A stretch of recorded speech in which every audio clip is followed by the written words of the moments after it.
آپ کو پتہ ہے نبی پاک صحابہ سے مشورہ کرتے تھے، اور پیچھے آپ پڑھ رہے ہیں کہ کہا محبوب وشاورہم فی الامر، آپ کچھ کاموں میں نا اپنے غلاموں سے مشورہ لے لیا کریں، ان کی عزت میں اضافہ ہوگا۔ تو مشورہ کرنا چاہیے، مشورہ حضور کی سنت ہے۔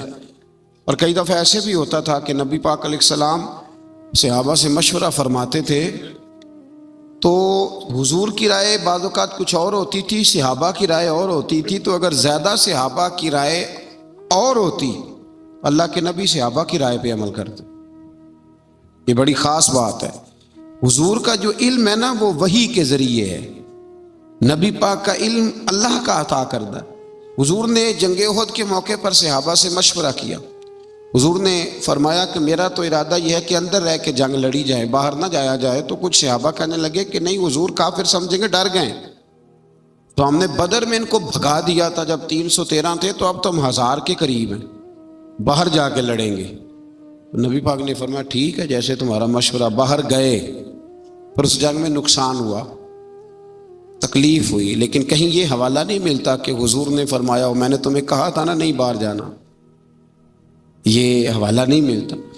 ہمارے ہاں پہلے تو ہم مشورہ لیتے نہیں، اور پھر دوسری بات مشورہ دینے والے کو سمجھنا چاہیے کہ میں مشورہ دے رہا ہوں، حکم نہیں دے رہا۔ مشورہ قبول بھی کیا جا سکتا ہے، رد بھی کیا جا سکتا ہے۔ میں پیچھے آپ کو 22ویں پارے میں بتا آیا ہوں کہ حضرت ابو بکر، عمر، عثمان و علی، طلحہ اور زبیر کے بھی خندق میں مشورے تھے، پر نبی پاک نے بات حضرت سلمان فارسی کی پسند فرمائی۔ تو مشورہ دیں، حکم مشورہ دیا کریں، حکم نہ دیں۔ ٹھیک ہے، مشورہ قبول بھی کیا جا سکتا ہے اور اس کو رد بھی کیا جا سکتا ہے۔ اسی سورہ مبارکہ کی آیت نمبر 8 میں بتایا کہ اگر سب لوگوں کو جبری اطاعت اللہ کی مشیت ہوتی تو سب لوگوں کو ایک دین پر کاربند فرما دیتا، لیکن جزا و سزا کا مدار اختیاری اطاعت پر ہے، اور جو اپنے اختیار سے اطاعت کریں گے وہی رحمت کے حقدار ہوں گے۔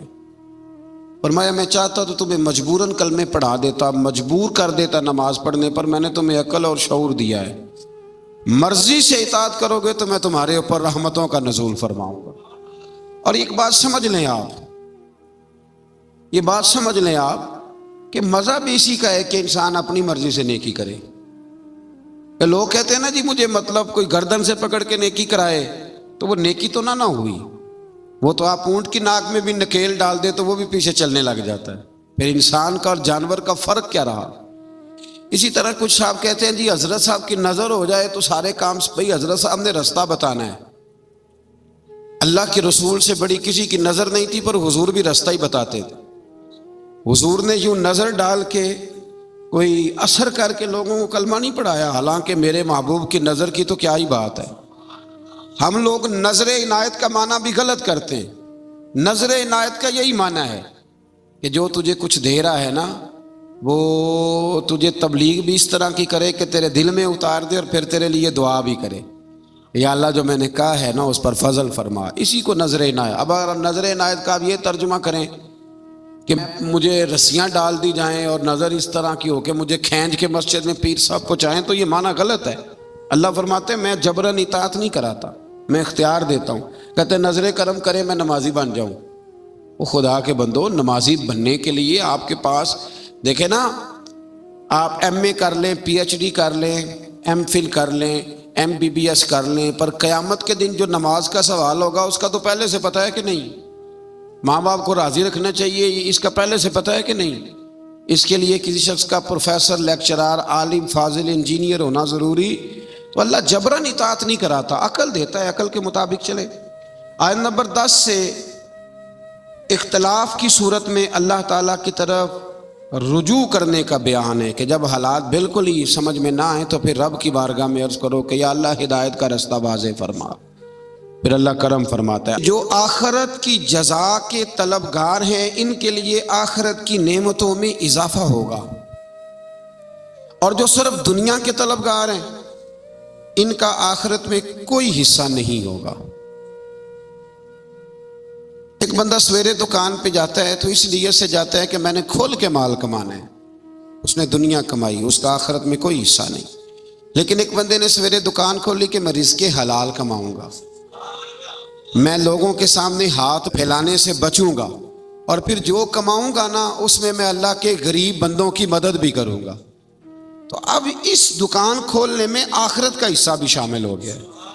ہم نے بہت ساری نیتیں، بہت سارے ارادے صرف دنیا داری کے کیے ہوئے، دنیا داری۔ میں مذہبی ماحول کا آدمی ہوں تو مجھے محافل پہ جانے کا موقع ملتا ہے، بڑے بڑے شاندار بورڈ لگواتے ہیں لوگ، ان میں تصویریں لگاتے ہیں، تو محفلیں کرانے والے بھی کئی نمازی نہیں۔ میں کئی دفعہ پوچھتا ہوں کہ یار یہ اس کو کیا سمجھتے ہو، مثلاً اتنے بڑے خطیب کی تم نے تقریر کرا لی ہے اور تم نماز تک نہیں پڑھتے، تو کوئی رسم تھوڑی ہے۔ اور ایک دو سے تو میں نے اتنا پوچھ لیا کہ بتاؤ ثواب کی بھی نیت ہے کہ نہیں، کہ یا اللہ ہمیں اس کا تو ثواب، یہ بھی نیت ہے کہ نہیں۔ آپ حیران ہوں گے کہ کچھ کی صرف اتنی نیت ہوتی ہے کہ چلو بورڈ پہ فوٹو آنی چاہیے کیونکہ الیکشن ہے، نہیں تو محفل ہی کرا لیتے، فوٹو تو آئے گی نا۔ تو اس سے ارادہ چونکہ دنیا کا کیا تو ملے گی بھی صرف، یاد رکھیں ملے گی بھی صرف۔ اب میں بڑی بات کر رہا ہوں، اگر آپ کی سمجھ میں نہ آئے تو پھر میں کھول کے بتاتا ہوں۔ آپ بہت بڑے درویش کی بارگاہ میں چلے جائیں، ارادہ یہ ہو کہ یہ دعا کرے گا تو میری دکان زیادہ چلے گی، تو دکان ہی چلے گی، دل کوئی نہیں چلے گا، چلے گی دکان۔ تو آپ جتنے مرضی بڑے مولوی کو بلا لیں لیکن آپ کا ارادہ ہی کچھ اور نہیں ہے تو پھر آپ کو ملے گا کیسے؟ بڑی دفعہ پہلے میں کہہ چکا ہوں، پھر دہراتا ہوں کہ خیرات لینی ہو تو پیالہ تو سیدھا ہونا چاہیے نا، تو کوئی پیالہ ہی سیدھا نہ کرے۔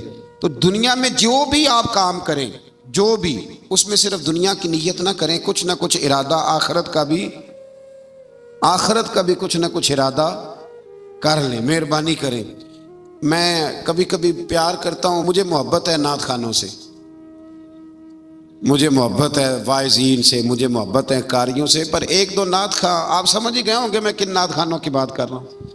ایک دو نعت خواں سے میں نے کہا، ایک دو محفل میں نے کہا کوئی ایک دو محفل مفت بھی پڑھو، مرنا بھی جے، کوئی کام آخرت کے لیے بھی کر لو، دنیا سے بھی جانا ہے، مطلب ہر محفل جو ہے وہ تم نے اس کا ریٹ رکھا ہوا ہے، ایک دو فری بھی کر لو، چلو دنیا سے بھی جانا ہے۔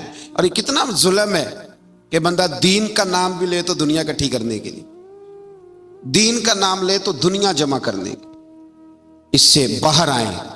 میں کہا کرتا ہوں کہ اور بڑے تماشے ہیں پیسے جمع کرنے کے اور بندے جمع کرنے کے، دین کا نام لے کے تو نہ یہ کام کرو، وہ تو اللہ نے وعدہ کیا ہے ویسے ہی اپنے فضل سے عطا فرما دیتا ہے۔ تو پھر آیت نمبر 23 میں فرمایا کہ محبوب آپ کہہ دیں قُل لا اسألکم علیہ اجرا۔ یہ ذرا تھوڑی زیادہ توجہ سے سنیں۔ نبی پاک صلی اللہ علیہ وسلم کے نا بہت زیادہ اخراجات تھے، گھر میں 11 ازواج ہیں، حضور صلی اللہ تعالی علیہ وسلم 9 تو ایک وقت میں رہتی تھی، اور صاحبزادیاں ہیں، خرچے ہیں، مہمان بڑے آتے ہیں۔ یہ آستانوں پہ علماء اور مشائخ کے پاس کبھی صرف آپ چائے پانی کا خرچہ ہی شمار کر لینا کتنا ہوتا ہے، اور آپ جس کو نہیں پلائیں گے وہ کہے گا کہ اخلاق ہی کوئی نہیں۔ بھائی اخلاق کے ساتھ جیب کی بھی تو ضرورت ہوتی ہے نا۔ تو صحابہ نے نا پلٹ کر دیکھا کہ نبی پاک علیہ السلام کے اخراجات زیادہ ہیں اور آمدن کوئی نہیں۔ حضور اعلان نبوت سے پہلے تجارت فرماتے تھے، اور یہ جو دین کا کام ہوتا ہے نا، یہ دین کا کام کرتے ہوئے اگر آپ کسی کو کہیں نا ساتھ کچھ اور بھی کر تو ممکن نہیں رہتا۔ اس لیے نبی پاک صلی اللہ تعالی علیہ وسلم سے ہی یہ سلسلہ رہا کہ سرور کائنات علیہ الصلوۃ والسلام نے پھر کاروبار چھوڑ دیا اور حضور صرف دین کی بات کرتے۔ صحابہ نے جب یہ ملاحظہ کیا تو اب انہوں نے نا ایک دن بیٹھ کے مشورہ کیا، یار عجیب بات نہیں، جو جاتا ہے حضور کے دروازے سے خالی نہیں آتا، لیکن بظاہر آمدن کوئی نہیں۔ ایک پروگرام بنایا کہ تھوڑے تھوڑے پیسے نا ہر مہینے جمع کریں گے، ہر مہینے، اور حضور کی بارگاہ میں نذرانہ پیش کریں گے۔ سب نے پیسے جمع کیے اور ڈیوٹی لگائی حضرت عباس کی، جو نبی پاک کے چچا ہے، کہ یہ حضور کی بارگاہ میں عرض کریں کہ یا رسول اللہ یہ ہم کچھ دے تو نہیں سکتے جو آپ نے تبلیغ کی ہے، پر چلو یہ تھوڑا سا نذرانہ ہے۔ حضرت عباس لے کے گئے، حضور کی بارگاہ میں پیش کیا۔ محبوب نے کیا فرمانا تھا، رب نے قرآن ہی نازل فرما دیا۔ فرمایا محبوب قُل لا اسألکم علیہ اجرا الا المودۃ فی القربى، ان سے فرما دو کہ طائف میں پتھر کھانے سے لے کر احد میں دانت شہید کرانے تک میں نے تمہارے لیے بڑی محنت کی ہے، پر میں تم سے کوئی اجر نہیں مانگتا۔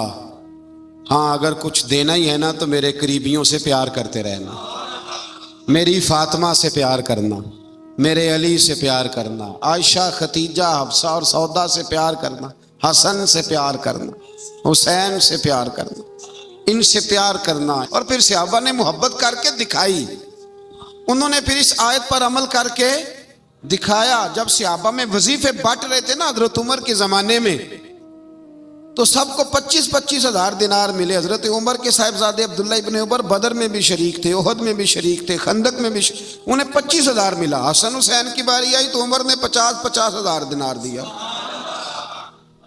حضرت عمر کے بیٹے نے گھر جا کے اماں سے شکایت کی کہ اماں میں تو نبی پاک کے زمانے میں جہاد کرتا تھا تو حسن اور حسین تو بچے تھے، آج وظیفے دینے کی باری آئی ہے تو ابا نے ان کو زیادہ دیا، مجھے کم دیا، تو میری تو ضرورت نہیں، تو آپ بات کریں۔ تو اماں نے بھی بڑے طریقے سے لے کے حضرت عمر سے بات کی، کیونکہ ڈائریکٹ تو شیر کے قریب جاتا ہی کوئی نہیں نا، آپ کو پتہ ہے۔ بڑے طریقے سے نا دائیں بائیں ہو کے بڑے سلیقے سے کہا، بچہ یہ بات کہہ رہا تھا، تو حضرت عمر کہنے لگے چل پتر کے پاس چلتے۔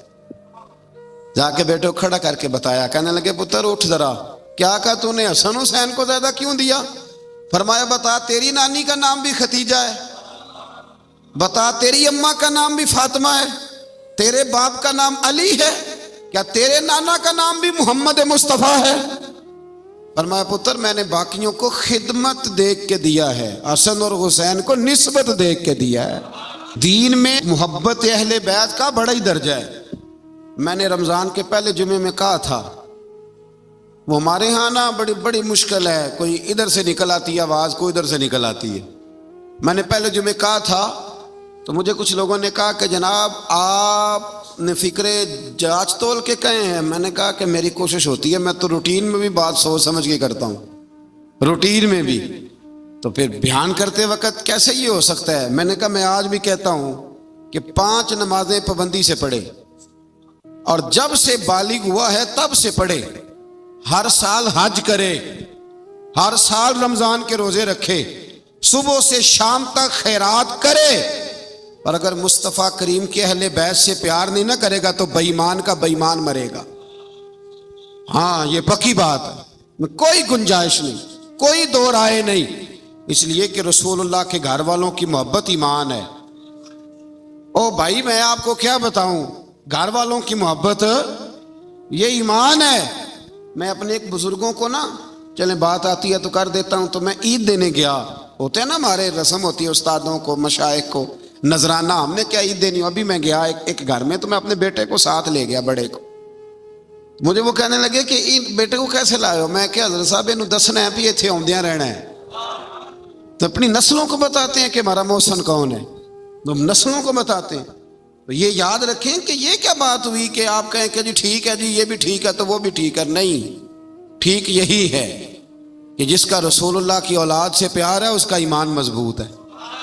یہی سبق حضرت ابو بکر صدیق نے پڑھایا ہے، یہی سیدنا فاروق اعظم کا درس ہے۔ ایسے ہی عثمان غنی اتنے بڑے مالدار ہو کے رسول اللہ کے اہل بیت کے گھر میں جھاڑو دیا کرتے تھے، حضور کے سین میں جھاڑو دیتے تھے عثمان غنی۔ یہ ہمیں صحابہ نے سکھایا ہے کہ رسول اللہ کی اہل بیت کا پیار۔ اور یہ جو نذرانہ ہے نا، نذرانہ، اس کو بھی لوگ بہت بڑا جرم سمجھتے ہیں، بڑا جرم۔ اور میں نے کل دیکھا جی آپ حضرت صاحب کو نذرانہ دے رہے تھے، تو صحابہ اگر نبی پاک کو نذرانہ دیں اور حضور قبول کر لیں تو کہتے ہیں کامل پیر وہ ہوتا ہے جو روٹی بھی نہ کھائے، کپڑے بھی نہ پہنے۔ سید ابو البرکات شاہ صاحب تھے لاہور میں، ان کے پاس گجرات کے یا کسی شہر کے کچھ لوگ گئے، کہنے لگے سب کوئی عالم دین دے جمعہ پڑھانا کے لیے، تو حضرت صاحب نے فرمایا کس طرح کا ہو؟ کہنے لگے اگر اچھا پڑھا لکھا ہو تو کیا ہی بات ہے، مسئلہ بھی بتائے تو کیا ہی بات ہے، اور اگر ممبر پہ بیٹھے سونا لگے تو پھر تو اور ہی کیا ہی بات ہے۔ تو حضرت صاحب اگر قرآن مجید بھی وہی سنائے نا تراویحوں میں تو پھر اس پہ بھی سونے کا سواگا ہے۔ فرمانے لگے چلو بندوبست کر لیتے ہیں، دو گے کیا؟ مانا خدمت کیا کرو گے؟ تو کہنے لگے جی خدمت تو ہم نہیں کر سکتے، غریب لوگ ہیں۔ تو حضرت صاحب فرمانے لگے پھر میں تمہیں ایک عالم کا پتہ بتاتا ہوں، سونا بھی بڑا ہے، قرآن بھی بڑا اسے آتا ہے، باتیں ساری، اور کھاتا پیتا بھی کچھ نہیں۔ کہا وہ کون؟ کہنے لگے جبریل امین کو لے جاؤ، روٹی تو نہ کھائے گا، بس وہ فرشتہ ہے کھاتا پیتا، اس کو لے جاؤ۔ عجیب فلسفہ ہے نا جی۔ اور خدا کے بندو، صحیح بخاری کی حدیث ہے، صحیح بخاری، نبی پاک نے حضرت عمر کو کچھ دیا تو عرض کی حضور مجھے ضرورت نہیں، تو نبی پاک نے فرمایا جو بن مانگے مل جائے نا وہ اللہ کی طرف سے ہوتا ہے، اسے رکھ لے۔ جب آپ کسی عالم کو، کسی صوفی کو، کسی کو دیتے ہیں تو اس کو سمجھ لیں میں کوئی ماحول نہیں بنا رہا اللہ کے فضل سے، میں کوئی ماحول، یہ باتیں کرتے ہوئے ڈر بھی بڑا لگتا ہے نا، لوگ جدھر مرضی بات کو لے جاتے ہیں، میں کوئی ماحول نہیں بنا رہا۔ اور اللہ کے فضل سے وہ جو میرے پیر بھائی ہیں نا، یہ جو ہوتے ہیں نا مرید اور شاگرد، ان کا درجہ اولاد کا ہوتا ہے، تو بچے سے تو بندہ حکمن بھی لے سکتا ہے نا، لیکن الحمدللہ تعالیٰ میرے پیر بھائی آپ کو ایسی کوئی بات نہیں کبھی بتائیں گے، اللہ کے فضل سے نہیں بتائیں گے۔ اس نے یہ مزاج نہیں دیا، اس نے یہ طبیعت نہیں دی، اس نے یہ رنگ نہیں دیا، یہ ذوق نہیں ہے ہمارا، ہمیں سکھایا نہیں گیا، تو ایسی کوئی بات نہیں، کوئی اس کو ماحول بنانا نہ سمجھے، اس کو کوئی بندہ ماحول بنانا نہ سمجھے، لیکن جو بات درست ہے وہ درست ہے۔ علماء کی، مشائخ کی، بزرگوں کی، جہاں جہاں آپ ہیں آپ وہاں ان کی خدمت کرنے کی کوشش کریں۔ اللہ کے بندے کو اللہ کا بندہ سمجھ کے جب خدمت کرتے ہو تو اللہ راضی ہوتا ہے، اللہ اس سے راضی ہوتا ہے۔ اللہ توفیق عطا فرمائے۔ اس سے آگے چلتے ہیں، آیت نمبر 27 میں بتایا، یہ سورہ شورا کی آیت نمبر 27 میں، اس میں جو مضمون ہے وہ بڑا شاندار ہے۔ غریب بندے ذرا توجہ سے سنیں گی آیت، غریب بندے سنیں اللہ کریم کیا فرماتے ہیں۔ آیت نمبر 27 میں فرمایا وَلَوْ بَسَطَ اللَّهُ الرِّزْقَ لِعِبَادِهِ لَبَغَوْا فِي الْأَرْضِ، فرمایا اگر اللہ کشادہ کر دیتا تمام بندوں کا رزق، سب کو زیادہ روزی دے دیتا تو زمین میں وہ سرکشی کرنے لگ جاتے۔ اللہ تعالیٰ فرماتا ہے کہ وہ اندازے کے مطابق دیتا ہے، جس کو جتنا چاہتا ہے عطا کر دیتا ہے۔ تو اگر اللہ، یاد رکھیں بہت سارے لوگ ہیں اگر ان کے پاس پیسہ آ جاتا وہ بغاوت کرتے۔ پیسہ ہمیشہ اچھا نہیں ہوتا، اس کو اللہ کا فضل بھی کہا گیا ہے۔ تو آپ اس بات پہ راضی رہیں، جتنے پیسے ہمارے لیے اچھے تھے اللہ نے اتنے ہمیں دے دیے، اور جو ہمارے لیے ٹھیک نہیں تھے وہ رب نے ہمیں نہیں دیے، یہ یاد رکھ لیں۔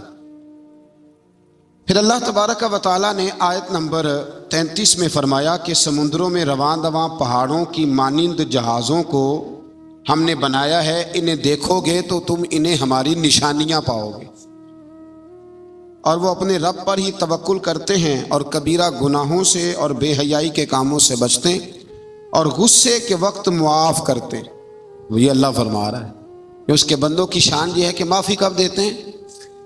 غصہ کرنے کے بعد معافی مانگنے کی بات نہیں ہو رہی، غصے کے وقت وہ معاف کرتے۔ اور فرمایا اللہ تعالیٰ کے حکم کو قبول کرتے اور نمازوں کو قائم کرتے۔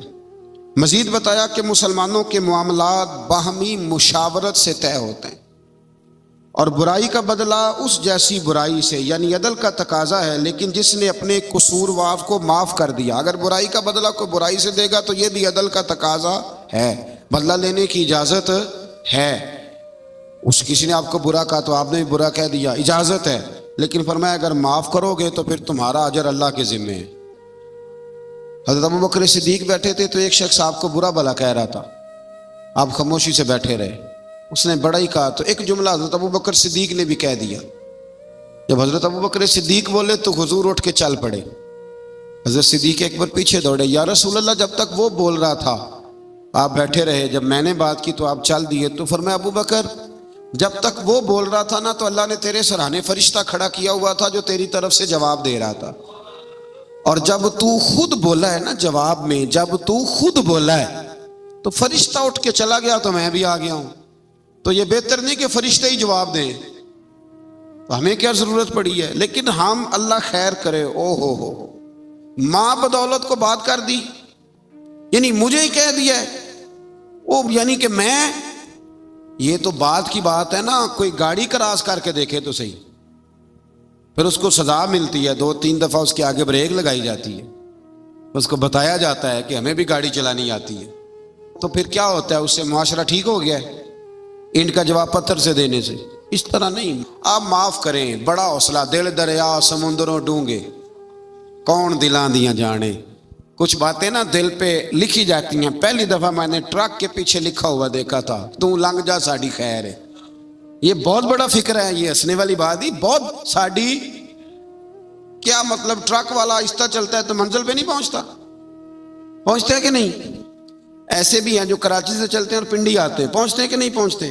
لیکن تو لنگ جا, ساڑی خیر ہے, تو جانا تو ہم دیکھ لیں گے. شادیوں کے موقع پہ کھانا کھلتا ہے. اب تو میں شادیوں پہ جاتا نہیں, بینڈ باجے کی وجہ سے چھوڑ گیا ہوں. تو کبھی بزرگ حکم دیتے تھے, گھر والے تو میں جایا کرتا تھا کسی موقع پہ, تو میں بیٹھا رہتا تھا. کھانا آپ کو پتہ ہے نا, کھانا شادی پہ لوگ آخری کھانا سمجھ کے کھاتے ہیں. اور بڑے بڑے مہذب لوگ, ناراض نہ ہوئیے گا, بڑے بڑے سیانے لوگ, یعنی وہ بھی کھانا کھا رہے ہوتے ہیں, اور کئی دفعہ ان کے کپڑے بھی کھانا کھا رہے ہوتے ہیں. اور کوئی کان میں یہ بھی بتا دیتا ہے کہ جتنی بوٹیاں ہیں ساری ڈال لو, پتہ نہیں پلیٹ دوبارہ آئے گی کہ نہیں آئے گی. یہ اور بڑے بڑے وہ لوگ جو روز شام کو گوشت کھاتے ہیں, ان لوگوں کی بات کر رہا ہوں. تو میں کئی دفعہ بیٹھا رہتا ٹیبل پہ, تو کئی سیانے بندے ملتے, کہتے بیٹھے نہیں گل باندھی. ہاں مولوی صاحب بیٹھے نہیں گل باندھی. تو میرا دل کرتا انہیں بتانے کو. جب میرے سامنے لوگ چار چار قسم کے کھانے لا کے رکھتے تو میں کہتا نہیں, بات بن جاتی. اور بیٹھے رہنے سے, صبر کرنے سے ہی بات بنتی. وہ جو کوشش ہے وہ اور چیز ہے, اور یہ کوشش نہیں, یہ معاملہ. اور آپ تھوڑا سا انتظار کریں.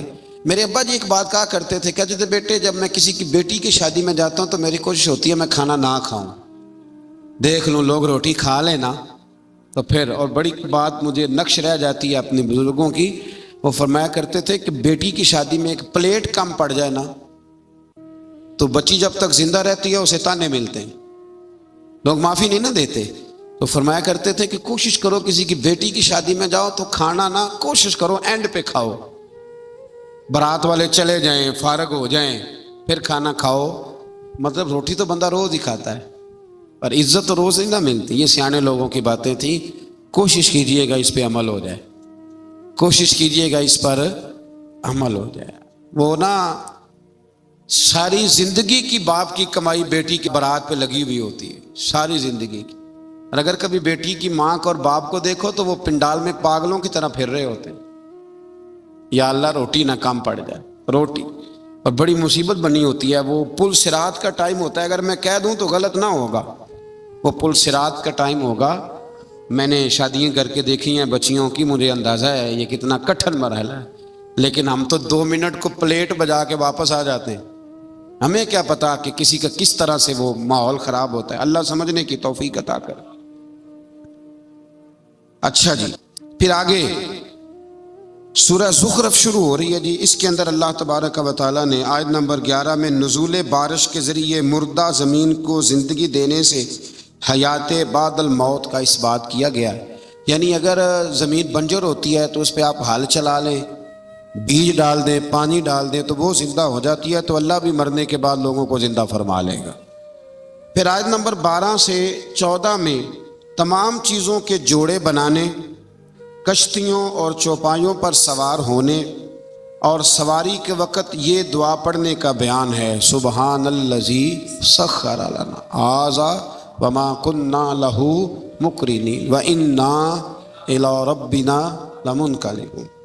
پاک ہے وہ ذات جس نے اس سواری کو ہماری قدرت میں کر دیا اور ہم خود اس پر قادر ہونے والے نہیں تھے, اور بے شک ہم اپنے رب ہی کی طرف لوٹنے والے ہیں. آیت نمبر 31 میں کفار مکہ کا یہ مطالبہ بیان ہوا ہے کہ وہ کہا کرتے تھے کہ یہ قرآن 2 بستیوں یعنی مکہ اور طائف کے کسی بڑے آدمی پہ کیوں نازل نہیں ہوا. کہتے کسی امیر آدمی پہ نازل ہو جاتا, یہ نبی پاک صلی اللہ علیہ وسلم پہ نازل ہو گیا, حضور تو بظاہر غریب ہیں. تو وہ یہ مطالبہ کرتے. ابھی بھی لوگ کہتے ہیں کہ یہ مولویوں کی ٹیم تو غریبوں کی جماعت ہے.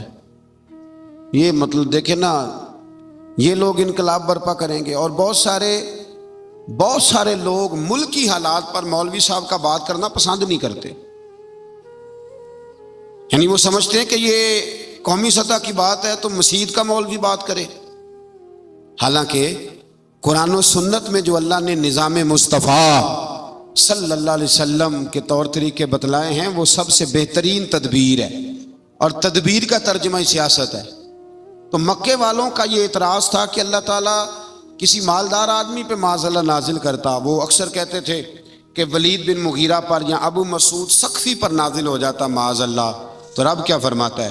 اللہ نے فرمایا کہ آپ کے رب کی رحمت کو یہ تقسیم کرتے ہیں، یعنی یہ فیصلہ تو اللہ تعالیٰ نے کرنا ہے کہ منصب نبوت کس کو عطا کیا جائے گا۔ ہم نے ان کی دنیاوی زندگی میں ان کی معیشت کے وسائل کو تقسیم کیا ہے، اور ہم نے معاشی اعتبار سے بعض کو بعض پر کئی درجے فضیلت دی ہے تاکہ وہ ایک دوسرے سے خدمت لیں، خدمت لیں۔ دیکھیں نا، غریب کسی اور رنگ میں خدمت کر دیتا ہے تو امیر کسی، یہ تو اللہ تعالیٰ نے درجات بنائے ہیں تھوڑے بہت، تاکہ انسان کا انسان سے تعلق قائم رہے۔ اور آپ کے رب کی رحمت اس مال سے بہت بہتر ہے جس کو یہ جمع کر رہے ہیں۔ دنیا کی زندگی کی بے وقعتی کو بیان کرتے ہوئے فرمایا اگر لوگوں کے کفر میں مبتلا ہونے کا اندیشہ نہ ہوتا تو ہم ان کے لیے گھروں کی چھتیں، سیڑھیاں، دروازے اور مسندیں چاندی کی بنا دیتے،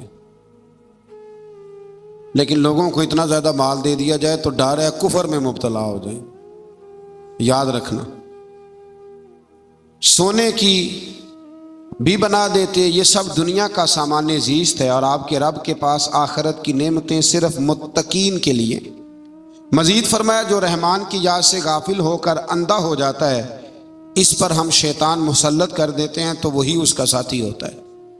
جب آپ اللہ کی یاد سے نکل آتے ہیں تو پھر شیطان کے قبضے میں آ جاتے ہیں، پھر وہ جیسے چاہتا ہے۔ لوگ کہتے ہیں جی بات ٹھیک ہے مجھے نہیں سمجھ آتی، تو حالانکہ انہیں سزا ملی ہوئی ہوتی ہے، اس لیے کسی بات کی انہیں سمجھ ہے۔ آیت نمبر 67 سے بتایا کہ دنیا میں جو منکرین کی ایک دوسرے کی دوستی کا دم بھرتے ہیں نا، یہ منکرین قیامت ایک دوسرے کی دوستی کا، وہ ایک دوسرے کے دشمن بن جائیں گے۔ قیامت کے دن ایک دوسرے کے دشمن بن جائیں گے، یعنی ایک دوسرے کے خلاف سلطانی گواہ بنیں گے۔ وہ کہے گا اس نے مجھے گمراہ کیا، اور یہ کہے گا۔ لیکن جو متقی ہوں گے، الاخلاء یومئذ بعضهم لبعض عدو الا المتقین، اللہ اس آیت مبارکہ میں فرماتا ہے وہ دشمنی کریں گے، گہرے دوست قیامت میں دشمن بن جائیں گے، لیکن جو متقی ہوں گے نا ان کی دوستیاں قیامت کے دن بھی قائم رہیں گی۔ جن لوگوں کے ساتھ آپ کا دینی رشتہ ہے نا، دینی، وہ قیامت میں بھی قائم رہے گا۔ اور مزہ آتا ہے کچھ باتیں جب ایسی ہم دیکھتے ہیں۔ نبی پاک نے نا سیدھے ہاتھ میں حضرت ابو بکر کا ہاتھ پکڑا اور دوسرے ہاتھ میں حضرت عمر کا، تو نبی پاک صلی اللہ علیہ وسلم مسجد نبی کے سین میں آئے تو ایک صحابی کہنے لگا سبحان اللہ کیا بات ہے، تو حضور نے فرمایا خوش ہوئے ہو؟ عرض کی یا رسول اللہ ہاں۔ فرمایا میں جب قیامت میں جنت میں جاؤں گا تب بھی اسی طرح ہی جاؤں گا۔ تو یہ دوستیاں قیامت میں بھی قائم ہیں۔ جس کی داتا صاحب سے دوستی ہے، جس کی خواجہ اجمیر سے دوستی ہے، جس کی بابا فرید سے دوستی ہے، جس کی حضرت نظام الدین سے دوستی ہے، اور جس کی غوث پاک جیلانی سے دوستی ہے، وہ قیامت میں بھی قائم رہے گی۔ وہ یہ دوستیاں قیامت میں بھی قائم ہیں۔ ایک حدیث اور نہ سناؤں آپ کو، نبی کریم صلی اللہ تعالی علیہ وسلم کی متعدد روایات ہیں، پر ایک روایت بڑی عجیب ملتی ہے۔ قیامت کے دن نا، قیامت کے دن حضور نے فرمایا ایک بندہ جنت میں جا رہا ہوگا، ایک نیک بندہ، ایک عالم، تو ایک بندہ آگے سے دوڑ کے آ جائے گا السلام علیکم۔ یہ مشکات کی حدیث اور بڑی مضبوط روایت عرض کر رہا ہوں۔ بزرگ کہیں گے وعلیکم السلام، حضرت صاحب پہچانتے ہو؟ اب اس بندے کے لیے حکم دوزخ کا تھا، پہنچ گیا یہ جنتی کے پاس۔ بھلا کیسے پہنچا ہے؟ مجھے لگتا ہے اللہ نے خود ہی پہنچایا ہے۔ بھائی سڑک علیحدہ علیحدہ ہے جنت اور جہنم کی، لیکن یہ جنتی کے پاس کیسے پہنچ گیا؟ بتائیں نا، میری طلب بھی تو تیرے کرم کا صدقہ ہے۔ یہ پاؤں اٹھتے نہیں بلکہ یہ اٹھائے۔ ملاقات کرا دی، اس کو کہا حضرت صاحب پہچانتے ہو؟ کہا بیٹا نہیں۔ ہاں یہ مسئلہ بھی بڑا ضروری ہے۔ ضروری نہیں کہ کسی پیر کے زیادہ مرید ہیں تو وہ سب کو پہچانے ہی، نسبت ہونا ضروری ہے، تعلق ہونا۔ وہ بزرگ کہیں گے نہیں میں نہیں پہچانتا، کہیں گے آپ ایک دفعہ آئے تھے تو میں نے وضو کرایا تھا، اور ایک روایت کے لفظ میں نے پانی پلایا تھا۔ او مالک تو کتنا کریم ہے، اور بزرگوں کی نسبت کتنی شاندار ہے۔ وہ عالم واپس پلٹ جائیں گے، عرض کریں گے یا اللہ مہربانی فرما، اس نے پانی پلایا تھا۔ اللہ وضو کرایا تھا، میری اجرت میری محنت سے زیادہ کیوں ہے؟ میرے محسن تیرے احسان سے ڈر لگتا ہے۔ کہا وہ اللہ کی بارگاہ میں عرض کریں گے مالک مہربانی فرما، تو فرمایا فقط ایک اللہ والے کو پانی پلانے یا وضو کرانے کی برکت سے اللہ اس گناہگار کو بھی جنت عطا فرما دے گا، اللہ جنت دے دے گا اس کو۔ تو سمجھ لیں کہ متقین کی دوستیاں قیامت میں بھی، دوستیاں تو لوگوں کی ہوتی ہیں نا، آپ کو پتہ ہے نا، اب تو فلیکس سستی ہو گئی ہے، سارے MNA کے ساتھ فوٹو لگوا سکتے ہیں، دوستیاں تو ہوتی ہیں نا، اور سیلفی بھی عام ہو گئی ہے، کھینچ کھینچ کے جناب سیلفیاں لوگوں نے لگائی ہوئی ہیں، فلانے وزیر کے ساتھ تو فلانے مشیر کے ساتھ تو فلانے کے ساتھ۔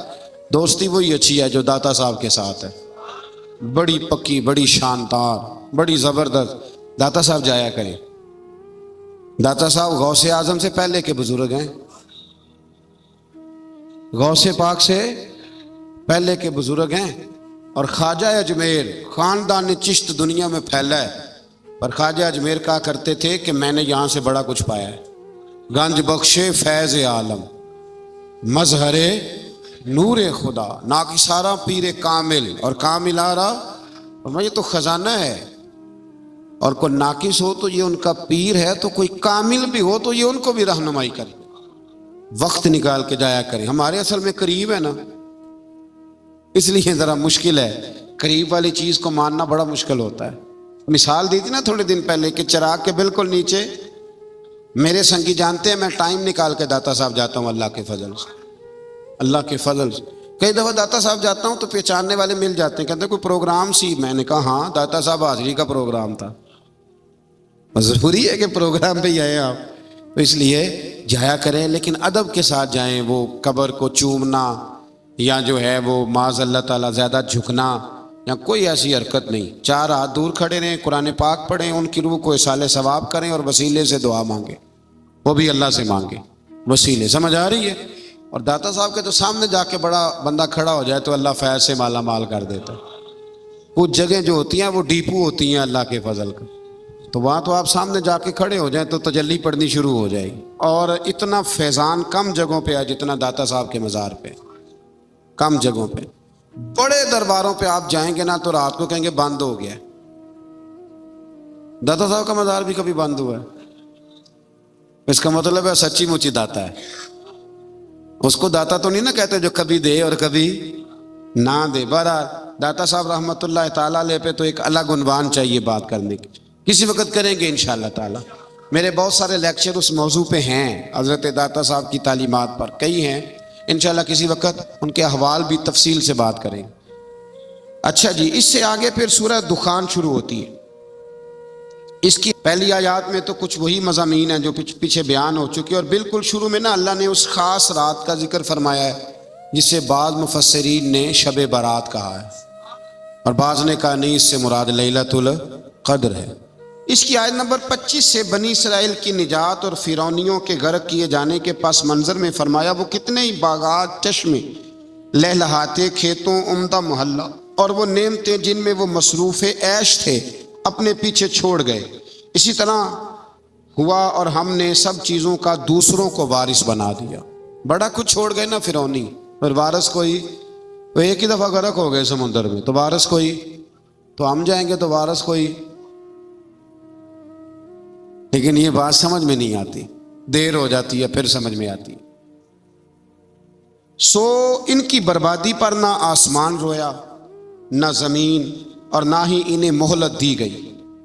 ان میں ان سب لوگوں کو درس عبرت ہے جو دنیا کی ناپائیدار عیش و عشرت ہی کو اپنا مقصود حیات بنا لیتے ہیں، پھر ایک دن منظر یوں ہوتا ہے کہ سب ٹھاٹھ پڑا رہ جاتا ہے اور انسان رخصت ہو جاتا ہے، سب کا سب یہی پڑا رہ جاتا ہے اور انسان رخصت ہو جاتا ہے۔ اس بات کو سمجھ لیں، دیکھ لیں کہ زندگی کتنی باقی ہے اور ہمارا نظام اوقات کیا ہے۔ اللہ تبارک و تعالیٰ اس کی توفیق عطا کرے۔ اور یہاں یہ بھی فرمایا کہ نہ ان کے مرنے پر زمین روئی نہ آسمان رویا۔ کچھ لوگ دنیا سے ایسے جاتے ہیں، اس آیت کی تفسیر میں لوگوں نے لکھا ہے کچھ ایسے لوگ جاتے ہیں کہ زمین بھی روتی ہے، آسمان بھی روتا ہے۔ کچھ جنازے ایسے اٹھتے ہیں کہ لگتا ہے کہ دھرتی کا ذرہ ذرہ روتا ہے، محسوس ہوتا ہے. ہاں وہ بعض اوقات نہیں لوگوں کو سمجھ ہوتی، بے قدرہ کچھ قدر نہ جاتی، کیتی خوب تسلی ہو، دنیا دار پجاری زردے، کتیاں دے گل ٹلی ہو، بک بک روسن اکھیاں تکیو، ویکھ حویلی کلی ہو، تے کوچ نصیر اساں جدوں کیتی پہ جانی تھر تھلی. کچھ ایسے جنازے اٹھتے ہیں، کچھ ایسے جنازے کہ زمین بھی روتی ہے اور آسمان بھی روتا ہے، بڑی بڑی دنیا آنسو بہاتی ہے. ہوتے ہیں کچھ لوگ. اللہ اکبر. آیت نمبر 38 میں فرمایا کہ ہم نے زمین و آسمان اور جو کچھ اس کے درمیان ہے اس کی تخلیق بطور کھیل نہیں ہوئی. اس کے بعد فرمایا کہ فیصلے کا دن ان سب کے لیے مقرر کیا ہوا ہے. اسی صورت کے آخر میں کفار و مشرکین کی غذا جہنم میں تھوہر بیان کی کہ تھوہر کا درخت جہنمیوں کی غذا ہوگا جو پگھلے ہوئے تانبے کی طرح پیٹوں میں جوش مارے گا، جیسے کھولتا ہوا پانی جوش مارتا ہے. انہیں گھسیٹتے ہوئے جہنم کے وسط میں لے جایا جائے گا، پھر ان کے سر پر کھولتا ہوا پانی ڈالا جائے گا اور یہ صورت عذاب ہوگی. اللہ تعالیٰ محفوظ فرمائے. اللہ اکبر. اس کے بعد متقین کے لیے جنت کی عالی شان نعمتوں کا ذکر ہے کہ وہ مقام امن میں ہوں گے. جنتوں اور چشموں میں وہ باریک اور دبیز ریشم کا لباس پہنے ہوئے آمنے سامنے اکرام کے ساتھ بیٹھے ہوئے ہوں گے. پھر آگے سورۃ الجاثیہ شروع ہوتی ہے. اس کی اندر فرمایا آیت نمبر 7 میں کہ ہر بہتان تراشنے والے بدکار کے لیے ہلاکت ہے. بہتان تراشنے والے بدکار کے لیے. اللہ نے بہتان لگانے والے کو کیا کہا کہ اس کے کردار درست بہتان نہ لگائیں. جب تک بات پوری نہ پتہ چل جائے اس کو آگے بیان نہ کریں، یہ بہتان ہے. اور جو بہتان تراشنے والے بدکار کے لیے ہلاکت کا بیان ہے جو اللہ تعالیٰ کی آیات کو سننے کے بعد کفر پر ڈٹا رہتا ہے. کفار قریش یہ کہتے تھے کہ دنیا میں جو زیادہ خوشحال اور طاقتور ہوگا وہی آخرت میں بھی خوشحال اور طاقتور ہوگا. اللہ تعالیٰ نے آیت نمبر 21 میں اس کا رد فرمایا کہ اعلانیہ گناہگاروں اور مومنین اور صالحین کی زندگی اور موت برابر نہیں ہوں گی. نہ ان کی زندگی ایک جیسی ہوتی ہے تو نہ ان کی موت ایک جیسی ہوگی. جب زندگی اور موت ایک جیسی نہیں تو قبر حشر کیسے ایک جیسا ہوگا. پھر آیت نمبر 23 میں فرمایا کہ پس کیا آپ نے اس شخص کو دیکھا جس نے اپنی خواہشات کو ہی اپنا خدا بنا لیا. اس نے اپنی خواہشات کو ہی اپنا معبود بنا لیا. جو دل میں آتا ہے نفس میں آتا ہے اس کے پیچھے چل پڑتا ہے. خواہشات کو ہی اس نے خدا بنا لیا. اور اللہ نے اس کو علم کے باوجود گمراہ کر دیا اور اس کے کان اور اس کے دل پر مہر لگا دی ہے، اس کی آنکھوں پہ پردہ ڈال دیا ہے. بس اللہ کے بعد اس کو کون ہے جو ہدایت دے سکتا ہے؟ تو کیا تم نصیحت قبول نہیں کرتے؟ یعنی ایک طرف اللہ اور اس کے رسول صلی اللہ علیہ وسلم کا حکم ہے اور دوسری جانب بندے کے اپنے نفس کے مطالبات اور خواہشات. اور اللہ اور اس کے رسول کے حکم کو نظر انداز کر کے اگر اپنے نفس کی خواہشات کی پیروی کرے گا تو خواہ وہ کلمہ پڑھے لیکن عملاً اس نے اپنے نفس کو اپنا معبود بنا لیا. اپنی خواہشات کا جائزہ لیں. جو خواہشات تو اللہ اور اس کے رسول صلی اللہ تعالیٰ علیہ وسلم کے حکم کے تابع ہو اس خواہش کو ضرور پورا کریں، اور جو اللہ اور اس کے رسول کے حکم کے مخالف ہو اس خواہش کو چھوڑ دیں. اور یہ ذہن بنا لے کہ اگر یہاں کچھ خواہشیں چھوڑ دیں گے تو اللہ قیامت میں بڑا کچھ عطا فرمائے گا. کچھ خواہشات سے نکل آئیں، اللہ سمجھنے کی توفیق دے. ایک مسئلہ کسی دوست نے پوچھا ہے، پہلے بھی میں نے ایک دو دفعہ ڈھکے چھپے لفظوں میں کچھ باتیں آپ کی خدمت میں عرض کی ہیں، پھر ایک دفعہ عرض کرتا ہوں. کسی نے پوچھا ہے کہ بہن کو زکوٰۃ لگ جاتی ہے. بہن کو زکوٰۃ لگ جاتی ہے لیکن اگر وہ اپنے گھر میں رہتی ہو اور غریب ہو اس کو زکوٰۃ لگ جاتی ہے. زکوٰۃ بیٹی کو نہیں لگتی چاہے وہ اپنے گھر میں رہتی ہو، اس کا ویسے باپ پہ حق ہے. پوتی کو زکوٰۃ نہیں لگتی اس لیے کہ دادا اس کی نسل کا وارث ہے. بہن کو زکوٰۃ، لیکن ایک مسئلہ ہے، بہن کو یا بھائی کو یا کسی اور کو زکوٰۃ دیں تو بتانے کی ضرورت نہیں کہ یہ زکوٰۃ ہے. پتہ ہے نا، پھر کئی دفعہ بھابیاں اور نندیں ایک دوسرے سے مقابلہ کرتی ہیں تو نیچا دکھانے کی بھی کوشش کرتی. صدر الشریعہ رحمۃ اللہ نے مسئلہ لکھا ہے بہار شریعت میں کہ آپ کہہ دیں کہ یہ میری طرف سے بچوں کی عیدی ہے، بتانے کی ضرورت نہیں۔ کچھ لوگ کہتے ہیں جی مطلب انہوں نے چھپا کے نہ رکھے ہوں، تو میں نے کہا ایسا کوئی بھی نہیں کہ جو بہن بھائیوں سے چھپا کے رکھے اور اتنا کمزور ہو جائے کہ روٹی بھی نہ کھائے، اتنا تو بیوقوف کوئی بھی نہیں۔ اور اگر اس نے چھپا کے رکھے ہیں تو وہ جانے اور رب جانے، آپ کی زکوٰۃ تو ہو گئی، ظاہری حال پر فتویٰ ہوتا ہے۔ لیکن چھوٹی بہن بیٹی کی طرح ہوتی ہے اور بڑی، تو جو بھائی اتنا قابل ہے وہ زکوٰۃ دے سکتا ہے تو مہربانی کرے نا، جس 1.25 کروڑ کی اس نے زکوٰۃ دینی ہے اس میں سے 10 لاکھ ویسے بہن کو دے دے تاکہ وہ بیچاری کوئی کاروبار کرا لے۔ جو مسئلہ ہے وہ میں نے عرض کر دیا ہے، جو مسئلہ ہے وہ میں نے بیان، لیکن بہن کو زکوٰۃ دینی ہے، یعنی وہ بہن جو تیری اور تیری ماں اکٹھی، جن کو ایک گھٹنے پہ تو ہوتا تھا دوسرے پہ بہن ہوتی تھی، اس کو اب زکوٰۃ دے گا تو بھائی کو بھی لگ جاتی ہے، پر تیرا ماں جایا نہیں، تیرے باپ کی اولاد نہیں، کیا بات کرتے ہو سب؟ میں نے جو مسئلہ تھا وہ میں نے بیان کر دیا، لگ جاتی ہے۔ لیکن یہ ظلم نہیں کہ بھائی زکوٰۃ لے رہا ہے اور تو دے رہا ہے، نہیں وہ لے رہا ہے کہ اتنا کمزور ہے کہ لینے لگ گیا، اور تو اتنا مالدار ہے تبھی تو دے رہا ہے نا۔